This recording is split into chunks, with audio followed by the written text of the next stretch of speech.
Hello guys, my name is Amit Sani and I welcome you on this Daily Hindu. Last video in the morning, these videos come in the evening. The MCQ lessons, they come both the lessons you need to follow religiously, and we are revising these facts in the evening lesson. And here the main focus is on editorials and these important explanations, because they are giving you the right context there, and with the context, with the scrutiny of current topics, your catch for facts and prelims oriented details will be way more improved, and you will know that what kind of facts are asked, because there is an ocean of information. Everything cannot be asked and everything cannot be retained by a student. So these contexts are extremely important, and related to these topics the facts are asked, and which we are discussing in these articles. So extremely important source this is there. Pocket News app is trending on Google Play. You can download that, and regarding these courses, the description is given below the video, and you can call on these numbers, and you can visit the website also. The chat section is available there.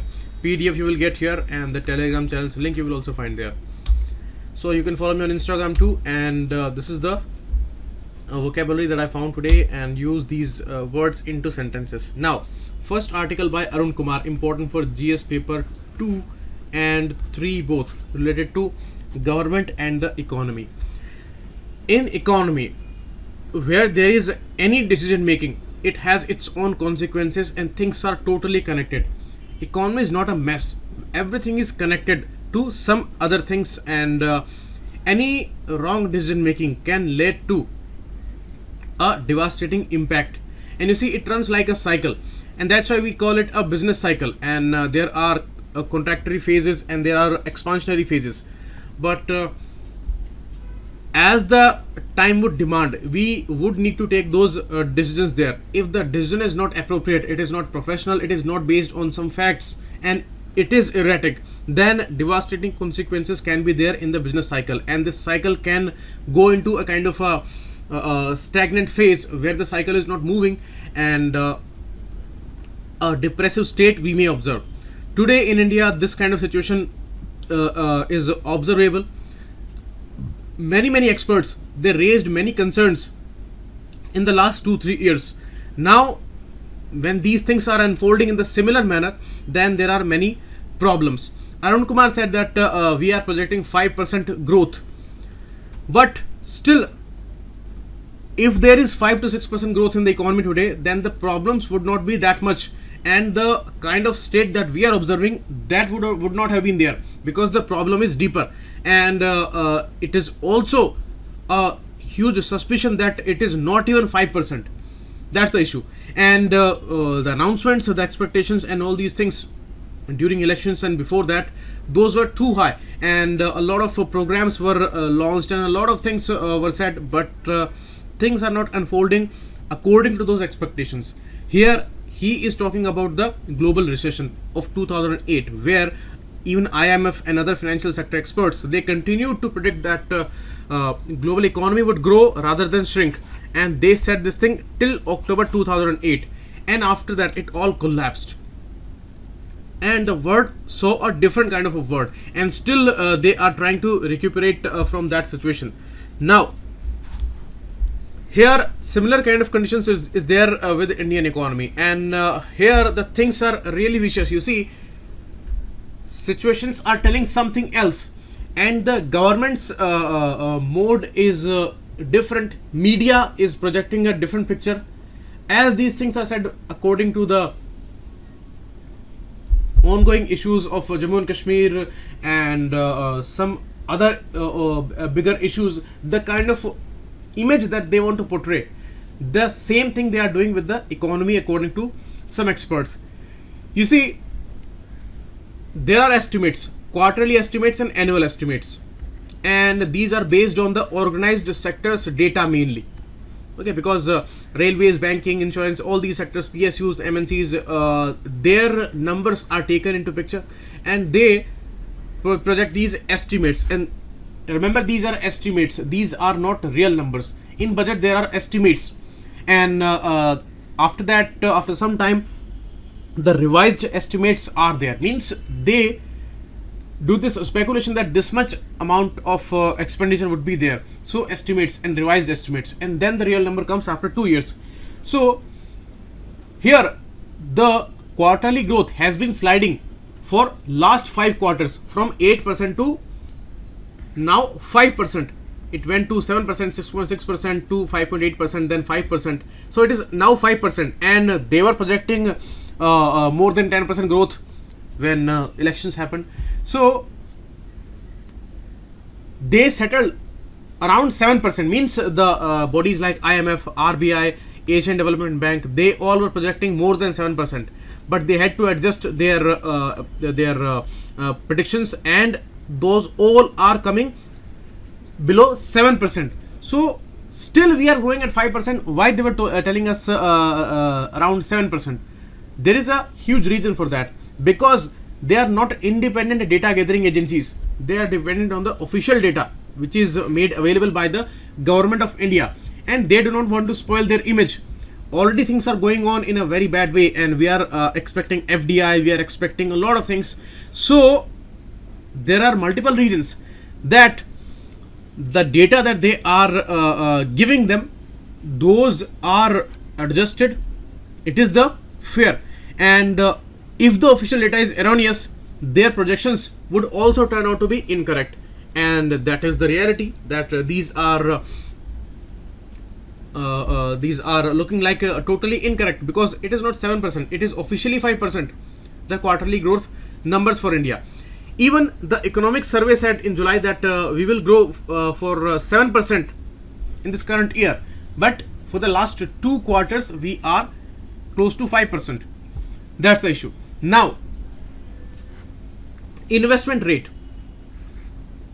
that is a basic requirement to properly utilize the capacities, but the investment rates which must be more than 40%, those are hovering around 30% for the last several years. That's a real problem, and that's why the utilization is close to 75%. That means the announcements that we are making today, they will only bring cosmetic impacts. No structural reforms we can expect from here, because the demand and supply cycle is not hit by this, and the underutilization is going on. So that's why if the investment rate does not rise very, very soon, then all sectors will have its impact, and the growth will certainly will not be there. Means the $5 trillion economy goal, that demands a nominal GDP growth rate of 12% to 13%.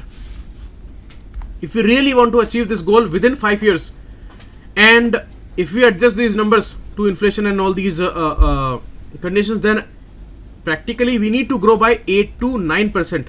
This thing was said 2 months back, but all these discussions are gone now, and all are in a savior mode today.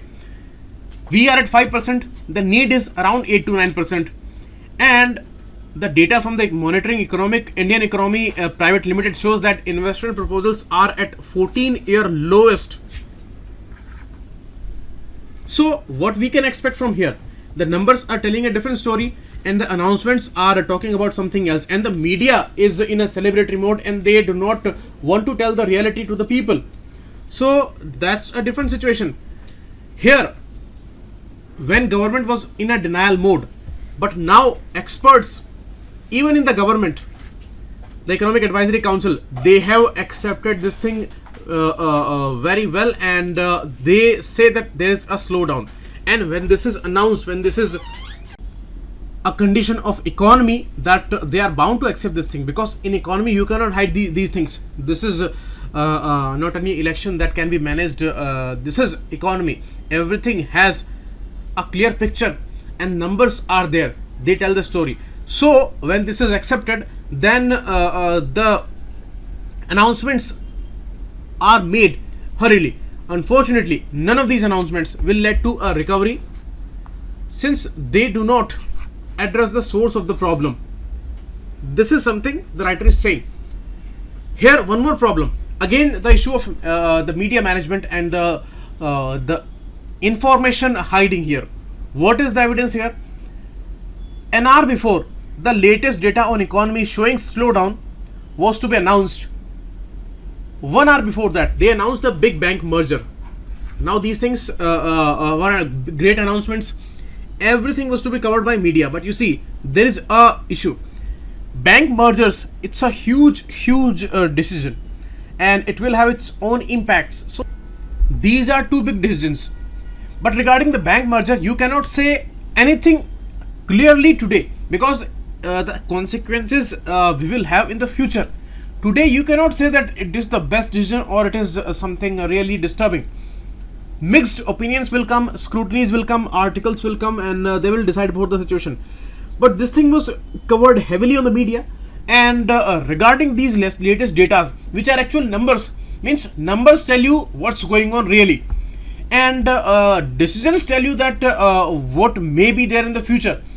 So they emphasized more on what may be there in the future, and they tried to divert attention from these numbers. This is something that experts are having suspicion on. That's why he says, was this to divert attention from the data to be released? And this is we have been observing for quite some time now. That's the problem. Now, bank mergers will have little impact on the immediate problem of the slowing economy. As I told you, immediately you cannot tell that this will be the impact of bank merger. But the numbers that they were about to announce, those will tell you what is happening really.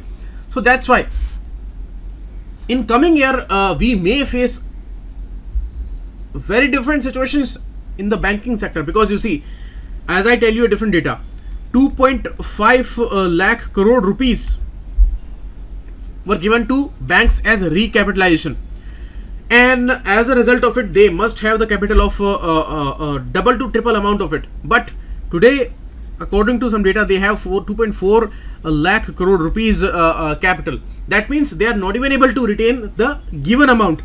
That means they are in a deep crisis. NPA situation is not under control. So that's why this will ultimately lead to only one situation, where the privatization will be the only viable option. They will have only one bank, and probably that would be SBI for all these clearances and all these managements and all other banks, they will be privatized very soon, because no other option will be viable there. So this may be a huge problematic situation for many of the employees and their families. But today Mrs. Rita Sitaraman said that no employee will lose its jobs and all, but even some experts said that this thing is not practically possible. As he explained that they cannot have 2-3 branches in a single area, and when the banks are merged now, so what is the point of having 2-3 branches in a single location? So this is how they will have to cut the employees there. And if they go for privatization, then that will be a totally different story, because things will not be under the state, they will be privatized. So the all decision making will be there in the private hands. That is why the problem is really deep. And you see, government was already under a lot of pressure. 1.76 lakh crore rupees they took from RBI there as a reserve transfer, and these announcements now and these transfers, they will only make up for the fiscal target, which is there for 3.3%. But any needed stimulus and the structural reforms, it will not be able to bring there. Now we talk about the unorganized sector. Unorganized sector gives employment to 94% of the workforce of this country. 94% people are employed into this sector. 45% output is coming from the unorganized sector. And these data and announcements, they are not covering any data from the unorganized sector. They are taking all the cues and references from agriculture production, IIP index. This is released every month by CSO. Railways, banking, communication, insurance, government revenue, expenditures and all. So these are all organized sectors. Only some agricultural data is coming under unorganized sector. So that's why it's evidence that annual estimates and quarterly estimates, they are heavily dependent on the organized sector data. Annual estimates are totally from these organized sectors.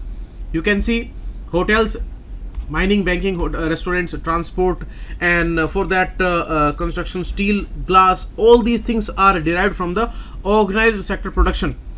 So that means the data that they are taking which is covering only 6% employment of the country. 94% is not covered.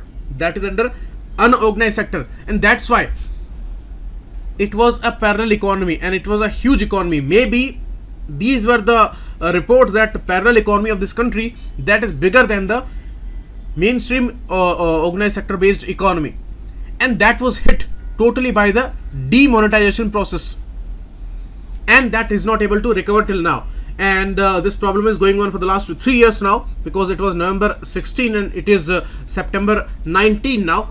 And at that time these experts said that the consequences we will have after 2-3 years, and that is the situation in front of us. In the same manner it is unfolding now, because parallel economy was huge for India, and labeling it as totally black, they announced this decision, which is now unfolding to be a very bizarre decision, and all the consequences are there in front of us. Employment is gone. When there is no employment, then there cannot be any demand, because people will not have any disposable income. So no disposable income means no demand is there in the market. No demand means no supply. No supply means no production. No production means more job cuts. So it's all a depressing cycle that we are into, and the announcements were totally different some years back when these elections were going on. So that is why the implicit assumption is that the organized sector can be a proxy for the unorganized sector, and if they consider this data of unorganized sector, then these 5% official data can be less than 4 or 3% data. That's a big concern. If we go by these Naregas, the datas and other important suggestions, then according to some reports, unorganized sector has declined by around 10%. That's a huge decline. Where it was growing, it's a decline of 10%. It's a concerning situation, and that is employing 94% workforce. So there we can understand easily that what is the reason of low demand there, and these 5% growth numbers may be very faulty, because if 5% 6% growth is there, then this much problem would not have been there, because these are growth numbers. These are not decline percentages, these are growth percentages, and if that percentage is there, then this kind of situation we will never see in the economy. But this is the problem, and right information is needed in the economy. Total professionalism, honesty, and all these things are mandatory. This is not optional, because it is economy, it's a practical subject. Everything will have its own consequences, and even the slightest decision, slightest problem, that will have its own impact in the economy, and those things will be visible, because these are the numbers, and numbers tell you the story there. So this is all about the article. Next article is also related. It is again talking about the same reforms requirement. You see, we need demand supply reforms, and supply side reforms like land and labor reforms are the ultimate need. But some experts have said that these things are not possible immediately. We have to wait for that, and till the time these things are not possible, no structural reforms will be there. So the goal of $5 trillion economy is really at threat, because we need to grow by 8 to 9% with the practical numbers, and nominally 12% around 12%. So this is not possible today, because we are growing with 5% officially, and according to the last article, maybe less than that. And even Arvind Subramaniam said that these numbers are faulty, and there can be a difference of 2.5%. Means the actual numbers may be less than 2.5%. So that's really a concerning thing. And government, that is why, had to announce all these emergency measures, because these are not great stimuluses, and they will not bring any structural reforms. These are problematic situations and their responses. Third round of stimulus measures are announced. The earlier two was regarding automobile sector, and boosting the confidence of foreign investors by FPI changes, rule changes, budget announcements in July, and state-owned banks, their mergers and all. So these things are going on. Their consequences we will have in some time. Third one is regarding the new tax breaks and the tax refunds and all. And you see, the problem is that they will cause to the government a dent of around 50,000 crore rupees, where government is not able to spend any amount on the economy and on the sectors, and they are short of these revenues, and they had to transfer 1.76 lakh crore rupees from the RBI. In these times, there will be a expenditure of around, not expenditure, but a dent of 50,000 crore rupees, which government would have earned. Now it will not earn 50,000 crore rupees, because the tax breaks to the export sectors are extremely needed today. So the problem is really huge, and they cannot deny these things. Whatever they are showing you in the media, the real situation is totally different, and all the evidences are there. Means they have done all these things. Even the external commercial borrowing norms, they have been eased, and that shows that they cannot make these funds available to the private sector there, and they are relaxing these norms so that they can arrange this capital amount from abroad. And 10,000 crore rupees have been allocated to aid the completion of affordable housing projects. So that is also a necessary requirement that they had to fulfill. So all these 3 stimulus rounds announced till date, government has been relying almost entirely on providing fiscal relief. And as I told you in the last article, that they will only make up for the fiscal deficit target if that would be possible. And government is not gonna spend here anything. So it will be dependent on the private investment in the future, and that is also stagnant virtually. So this is a far cry from what many expected from the government that promised radical structural reforms when it rose to power in 2014. So it's a harsh comment on the government also, that they showed us all the dreams and all the announcements, all the expectations people had. Now what is happening today, it is totally different, and it is way worse than ever before. So these reforms are a big requirement. This cycle is under a deep stress, and we need to come out of that. Total professionalism, proper decision making, and proper data is a need. Whatever embarrassments will be there for the government, but they had to go for the right information and the right announcement. Otherwise, we may have a deep crisis very soon in the future. Next, mission successful and end product defunct. It is talking about a very important issue regarding Indian Railways. Indian Railways did a exceptional task, and it was a brilliant thing, like ISRO has been doing for many projects. It was the Train 18 project. In February 2019, this was completed, and it was inaugurated. Vande Bharat Express. We all hailed this issue in the media, in the social media, and it was the one of the most modernized trains in India. It was indigenously developed in integrated coach factory of Chennai. It was made there, and these all victorious tasks completed by Indian Railways were hailed a lot. Now, when many MNCs, they were putting their stakes, and they were not very much happy with this decision, because the Indian PSU, Indian Railways, and all the ICF, they made a very low cost and very efficient and a semi high speed train within just 18 months. Means within 1.5 years they completed this whole train, and it started running. For the last 6 months it has been giving this its service there, but this project is now halted. Why? Bizarre reasons are there. They said that there have been many deviations from the actual design provided by RDSO, and that is why again it is coming back to the table, and we will decide and scrutinize the design and all these issues.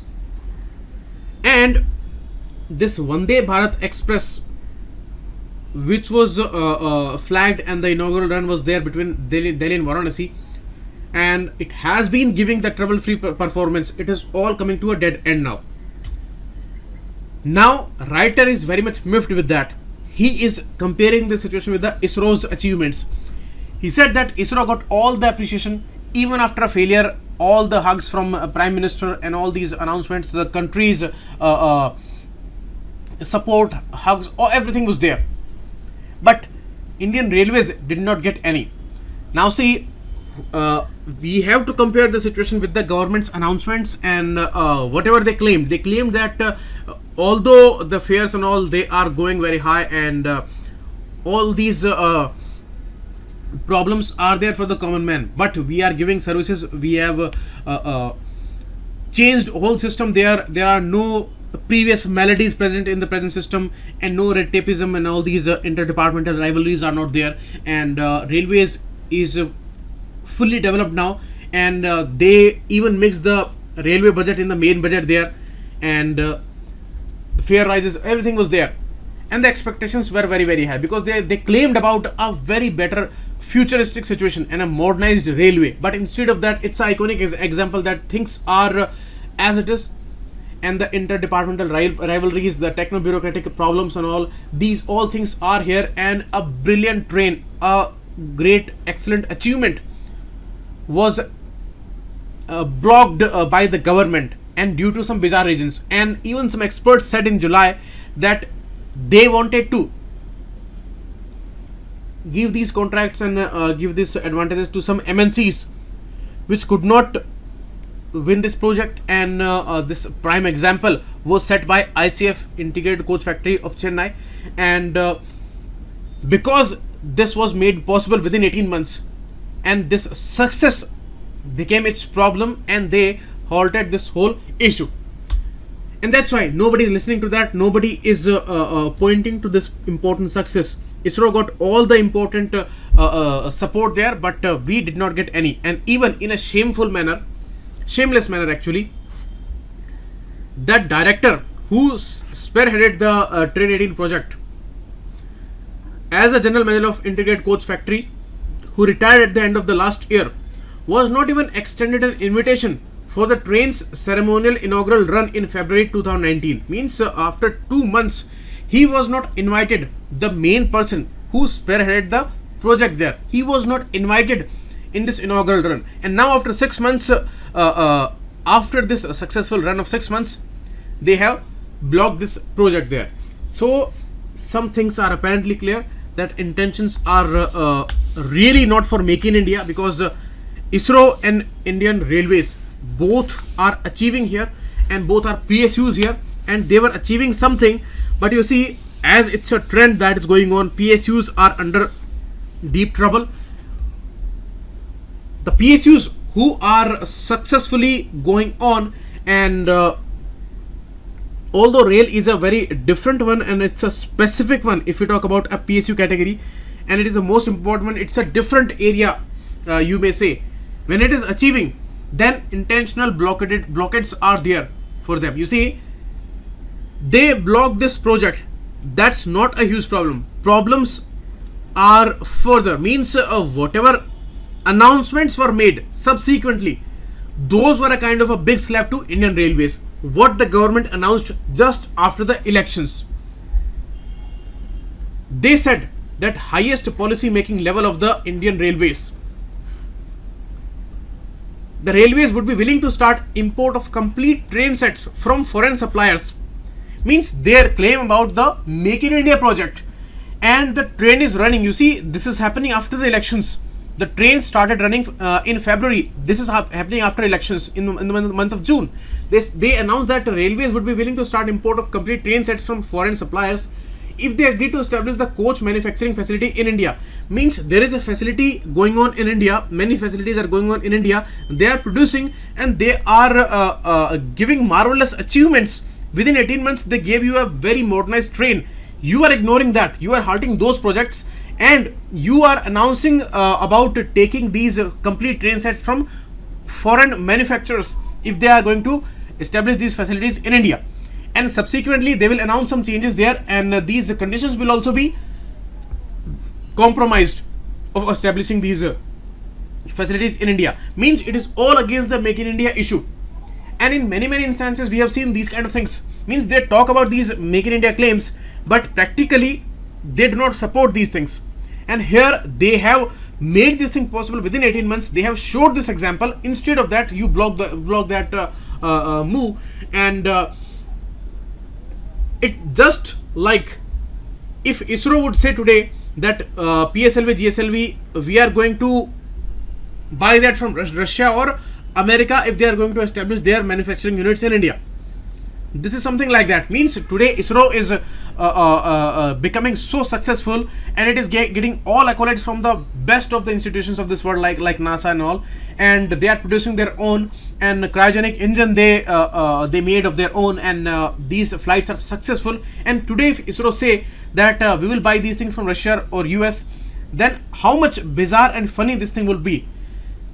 In the same manner, they are talking about railways now, and already railways is in a deep trouble. Railways and banking, these two important government owned institutions, they are in deep trouble, and the protests and the concerns are not being shown to the public by media.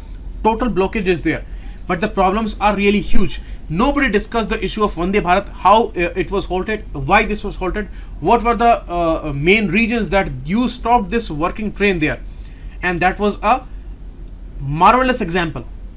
And first time Indian Railways showed a mission mode project here, and within 18 months they made this thing possible. But they are talking about departmental silos, and which are ever present there, and no changes are there even after this much announcements. The fares which have gone towards the upside, and structural problems are still there. An age-old malady of Indian Railways is still there, but these things are not discussed in the mainstream media. And they can discuss everything in the media, but they will not tell you the right information there. That's the real problem, and the intentions are also very much apparently clear. So this is all about this article. Facts we will discuss in the MCQ lesson now. And thanks a lot. Keep watching. It was Amit Sani.